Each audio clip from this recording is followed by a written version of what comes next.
Police के लोगों ने वर्दी उतार करके प्राइवेट ड्रेस पहन करके वोट डाला।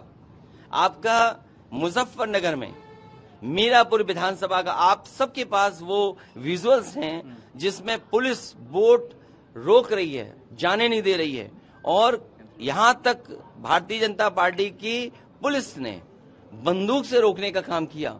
मैं उन बहादुर महिलाओं को बधाई देना चाहता हूं। तो अगर ममता जी कुछ कह रही है मुख्यमंत्री, इसका मतलब ये है कि भारतीय जनता पार्टी कोई साजिश षड्यंत्र कर रहे हैं। इसलिए साजिश षड्यंत्र से सावधान रहना पड़ेगा। सोचिए आप, कभी बूथ 1500 वोट के होंगे, फिर बूथ 1200 वोट के होंगे। अभी जो गांव मर्ज हो रहे हैं वो इलेक्शन कमीशन से प्लानिंग से मर्ज हो रहे हैं, जो स्कूल मर्ज हो रहे हैं। देखिए कौन से गांव मर्ज हो रहे हैं, जिन बूथों पर स्कूलों में जो बूथ बनते थे जिसमें समाजवादी पार्टी के वोट होते थे या बीजेपी के वोट कम निकलते थे, वहां पर स्कूल इसलिए समाप्त कर रहे हैं जिससे पोलिंग स्टेशन ही न बन पाए, बूथ का सेंटर नहीं बन पाए। मैं पत्रकार साथियों आपसे कहना चाहता हूं, वही बात फिर दोहराता हूं, लोकतंत्र रहेगा तो संविधान रहेगा, संविधान रहेगा तो हमारी आपके अधिकार रहेंगे, और आपके हमारे अधिकार रहेंगे तो लोकतंत्र और मजबूत रहेगा। लेकिन भारतीय जनता पार्टी साजिश षड्यंत्र कर करके, अगर आदरणीय ममता बनर्जी जी ने कुछ आरोप लगाया है, ये Bharatiya Janata party election commission से मिलकर के साजिश कर रही है। और अगर ये बात आप नहीं स्वीकार कर रहे हैं, आप उन बूथों पर वोट निकालिए जो स्कूल खत्म किए जा रहे हैं, उसमें विरोधी पार्टी को ज्यादा वोट मिला होगा। विरोधी पार्टी के लोग वोट न डाल पाए, उनका बूथ सेंटर खत्म हो जाए, इसलिए स्कूलों को बंद करने की साजिश Bharatiya Janata party election commission के डेटा से मिला करके कर रही है। सर, आपने दावा में पीडीए संघर्ष की बात लिखी, मुख्यमंत्री कह रहे हैं कि फायदा तुम्हें मिलेगा, तुम्हारी टीआरपी बढ़ेगी। तुम्हारी टीआरपी। मुझे धन्यवाद देता हूं ये चैनल को कि जिसमें जब ये गए साजिश करने, ये नहीं बोलना चाहिए, लेकिन जब इनके पत्रकार गए तो उस गांव के लोगों ने बहुत अच्छी बात कही, और उस परिवार ने ये कहा कि नेताजी से और समाजवादी पार्टी के लोगों से बहुत अच्छे संबंध रहे हैं, उन्होंने इटावा और इस क्षेत्र के लोगों के लिए बहुत काम किया है। मैं बीजेपी का समझ नहीं पा रहा हूं कि बीजेपी में भी कुछ लोग हैं जो समय समय पर बीजेपी के लिए काम करते हैं, लेकिन जैसे हमने किस्सा नहीं सुना था वो पुराना, जिसमें खाल बदल करके रहते हैं लोग, कब जरूरत पड़ जाए उनकी स्लीपर सेल की। बीजेपी के पास हर क्षेत्र में स्लीपर सेल है, तो उन्हें जिससे लाभ होगा वो सब हो जाएगा। जैसे एक चैनल मैंने देखा, उनके पत्रकार पूछ रहे हैं कि यादव सब काम कर लेते हैं। अरे मैंने कहा ये क्या कह रहा है भाई पत्रकार, कि सब काम कर लेते हैं यादव। सोचिए आप, मतलब इसलिए मैं आपका धन्यवाद देता हूं कि जब आपका साथी गया तो वहां के लोगों ने बोला हमारी आपकी सबकी जिम्मेदारी ये है कि अपमान जिसका हो, अपमान नहीं होना चाहिए, चुटिया नहीं करनी चाहिए, और पेशाब से स्वच्छ नहीं करना चाहिए। कोई भी सभ्य व्यक्ति, कोई भी जिसको समाज के प्रति लगाव है, वो कभी भी इस तरह के काम नहीं कर सकता है। सीएम ने जातीय संघर्ष का आरोप लगाया, सीएम कह रहे हैं कि जातीय संघर्ष करने की कोशिश की जा रही है। मुख्यमंत्री जी से ज्यादा जातीय संघर्ष किसको पसंद होगा। अब आप सोचिए, बुलडोजर के ऊपर बीजेपी का कार्यकर्ता, और बुलडोजर और बीजेपी के कार्यकर्ताओं की सुरक्षा पुलिस कर रही हो, और 2 लीडर अपोजिशन गए हों। और उनकी मांग क्या है कि व्यापारियों को मार्केट वैल्यू मिल जाए। भाई कौन नहीं चाहेगा, अगर इसकी वैल्यू मार्केट वैल्यू ज्यादा है तो ये सरकार की जिम्मेदारी बनती है उनके प्रति सहानुभूति दिखाने की।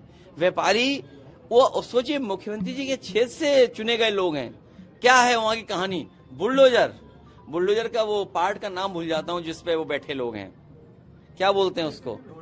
हाँ नहीं, जो होता है जिसके अंदर बैठे कुछ ही होता है बोलते हैं, जो भी कुछ हो। आप सोचिए, बकेट, बुलडोजर की बकेट में बीजेपी के कार्यकर्ता और उनकी सुरक्षा के लिए पूरी पुलिस। सोचिए आप, जातीय संघर्ष कौन कराना चाहता है। जातीय संघर्ष वो लोग कराना चाहते हैं जो भगवानों को भी अपनी जाति से जोड़ते हैं। कोलकाता के मेडिकल कॉलेज में एक बार फिर से रेप हुआ है, पुलिस ने 2 अक्यूज पकड़े हैं, बट डॉक्टर्स की सेफ्टी पे डॉक्टर्स वहां के आरोप लगा रहे हैं। कोलकाता का मामला है। देखिए, मैं बंगाल के लोगों से और खासकर आदरणीय मुख्यमंत्री से कहना हूं, बहुत सावधान रहिए बीजेपी से। कोई भी घटना होगी, अगर आप निष्पक्ष भी कार्रवाई करना चाहेंगी तो उससे पॉलिटिकल लाभ लेना चाहते हैं बीजेपी के लोग। आए दिन यहाँ बलात्कार हो रहे हैं यूपी में। आप सोचिए, अयोध्या सबसे पवित्र धरती, वहां बलात्कार हो गया। लखनऊ में बलात्कार होते हैं, कहाँ नहीं होते। और महिलाओं की छेड़खानी में सबसे आगे उत्तर प्रदेश है। वो इसलिए क्योंकि यहाँ की सरकार कानून व्यवस्था के अलावा सब पे ध्यान दे रही है। पत्रकार क्या कर रहे हैं, नेता लोग क्या कर रहे हैं, वहाँ क्या हो रहा है। तो अगर कानून व्यवस्था पे ध्यान नहीं देंगे तो यही हालत होगी। उत्तर प्रदेश नंबर 1 है सब चीजों में। अरे भाई ये बताओ, इस सरकार ने पाल बेटी को न्याय नहीं दिलाया। इस सरकार ने पाल बेटी को न्याय नहीं दिलाया। उसके पिताजी पे झूठे मुकदमे लगा दिए, जेल भेज दिया।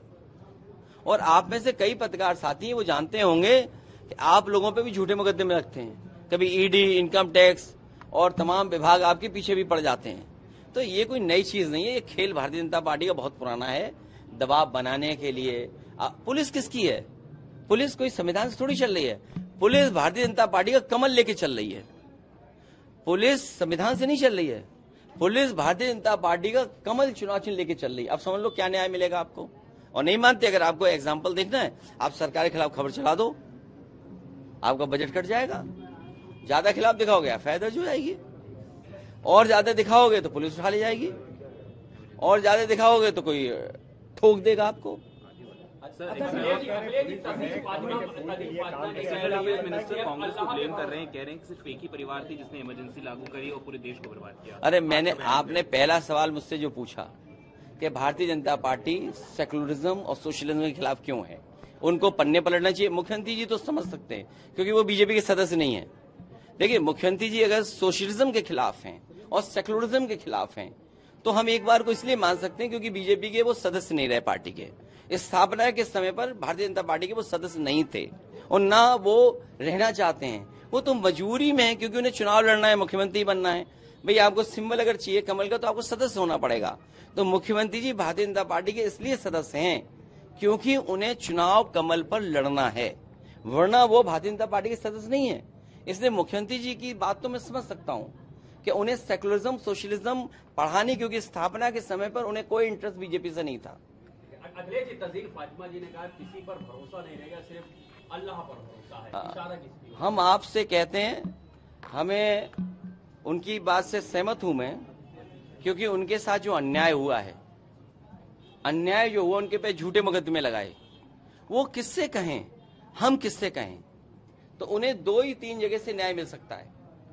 सरकार बदले तो न्याय मिलेगा, कोर्ट मदद करे तो न्याय मिलेगा, कोर्ट से न्याय मिलेगा, और तीसरा भगवान और ऊपर वाले से न्याय मिलेगा। और हम सब हिंदू भी हैं, मुस्लिम भी हैं, हम सब जानते हैं जब अन्याय होता है तो ऊपर वाले की लाठी समय पर पड़ती है।